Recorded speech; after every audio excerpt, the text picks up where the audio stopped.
Traffic live சிக்னல்லையும் ஒரு சின்ன விஷயத்துக்கு நம்ம அப்படி கோவப்பட்டுருவோம். ஆனால் இந்த படம் பார்த்ததுக்கப்புறம் யாராவது தப்பு பண்ணால் கூட பார்த்து போங்க அப்படின்னு சொல்லிட்டு கோவப்படாமல் போயிடுவோம். ஏன் அப்படின்னா ஒரு சின்ன சாரிங்கிற ஒரு வார்த்தை கேட்கல நம்ம ஹீரோயின், அதுதான் அவள் பண்ண தப்பு. அதுக்காக இவ்வளோ கொலையா? ஒரு சாரிங்கிற வார்த்தையை சொல்லாதனாலேயே இந்த படத்தோட வில்லன் பார்த்தீங்கன்னா நம்ம ஹீரோயினுக்கு ரிவெஞ்ச் எடுக்கிறான். இந்த படம் நிறைய பேர் பார்த்துருப்பீங்கன்னு நினைக்கிறேன். பார்க்கல அப்படின்னா ஒரு பரபரப்பான நெயில் பைட்டிங் படத்தை மிஸ் பண்ணுறீங்க.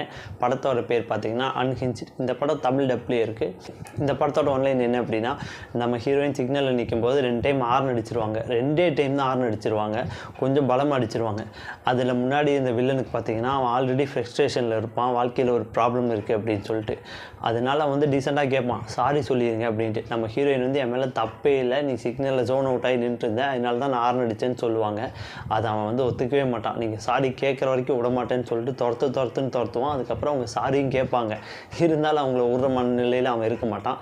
அவங்ககிட்ட அவங்க எப்படி தப்பிச்சாங்க அப்படிங்கிறத பரபரப்பாக எடுத்துருக்க படம் தான் அன்ஹிஞ்ச். இந்த படத்தோட தமிழ் விஷயம் வேணும் அப்படின்னா நம்ம கம்யூனிட்டி சேனல் அதோட லிங்க் இருக்கும், ஜாயின் பண்ணிக்கோங்க. அன்ஹிஞ்ச்.